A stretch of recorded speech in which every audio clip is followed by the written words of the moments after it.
Welcome to Jan Bowen Nielsen.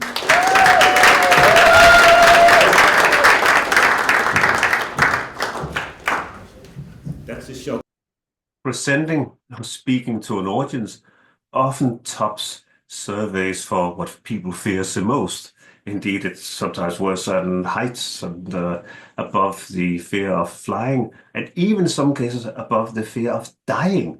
So no, you will not be alone if you don't like speaking in front of an audience. If that's something that didn't go get, it stills you with fear and dread, and actually it can be quite a visual reaction when you've been asked to do that. You're certainly not alone. The problem, though, is that if you are a leader, then there's a challenge here that you are very likely having to do this on a regular basis. That might be presenting something to your team. It might be a larger audience where it's bosses, for example, that you have to go and present a proposal on your team's behalf. You may have to go and talk to customers. You may have to go to conferences and symposium. So it is something that you probably have to embrace and have to encounter every so often. And if you're a senior individual in a large organization presenting to investors and big customers, well, actually, that can have a big impact and can be very important that you do a reasonable job of this. And I'm sure that you have experienced times and you've been to conferences and you've seen leaders in some organizations that you've been part of.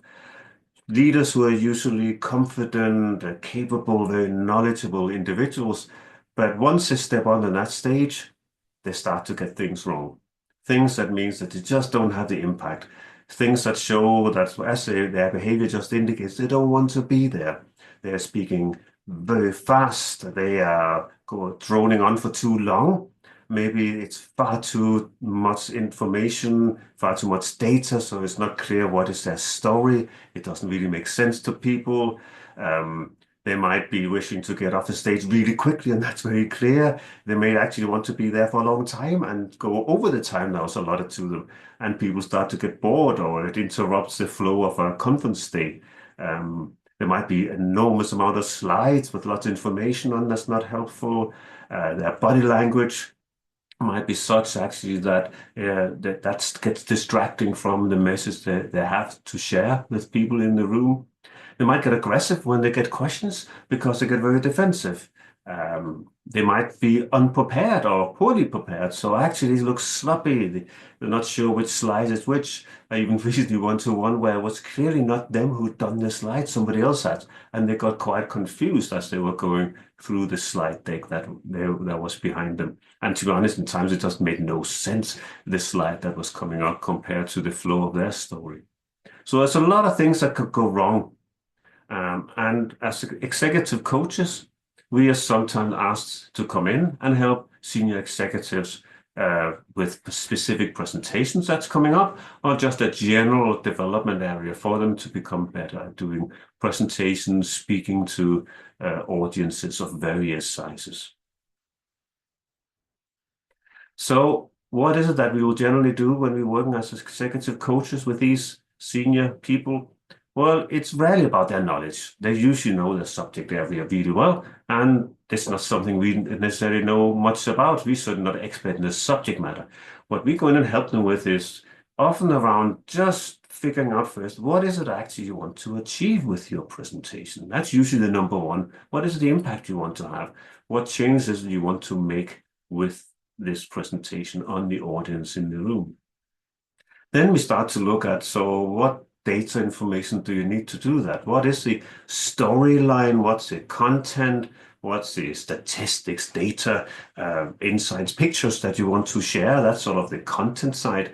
And usually it's about scaling back on whatever they had prepared, starting to be realistic of how many slides can you actually boil it down to. And that's usually quite a arduous process to really bring that down to the minimum required. So remembering that the slides and it's just an audiovisual help. It's not the center of the talk. That's what you talk about as the senior executive coach. Then we will start to look at things like the storyline, as I mentioned, and then how you present that story. How does it flow? And that can be right down to the phrases that's being used to just a general storyline. We might be looking at the body language and how they come across. So that's usually through some rehearsals of their talk. How does it work? How long time does it take? What seems to feel that it resonates? And then I get challenged by myself as a coach on things that they're saying. Does that make sense? Would the audience understand this? I don't understand what it means. How will the audience, and to what extent have they got insight in this? So we can sort of ask the dumb questions sometimes, and also sometimes encourage them to make it a bit more human, the story, less technical, more insightful, and recognizing who is in the audience. And then sometimes they have small tics, some small things to do when they're talking that is going to potentially distract from the message. And then lastly, but not least, as we talk about the nerves. So if they do have nerves, how are they going to deal with this? Part of it will be in good preparation, of course, and with some rehearsals and trying it again and again. And then there's some techniques we can share and we can discuss. Techniques that might help them in other situations as well. Some speakers actually make it look effortless. But don't be fooled. They will most likely have spent hours, days, even weeks preparing everything leading up to this easy talk that just flowed off and looked so effortless.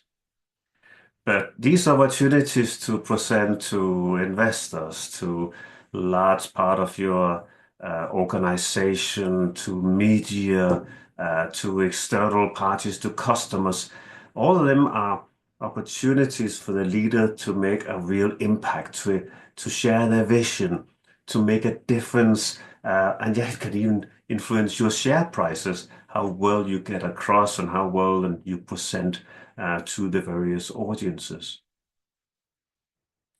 So the investment, well, it's probably not, it's big investment from maybe of your time at times, if it's a really important one and you need to get this right.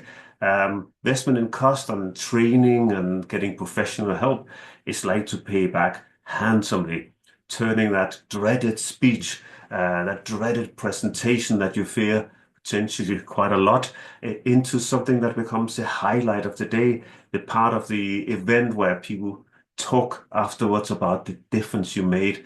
They remember what you said.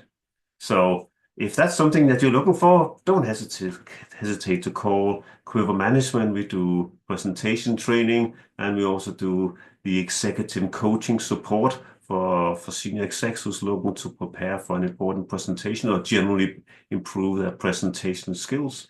But there's many others out there as well. But good luck with your next presentation.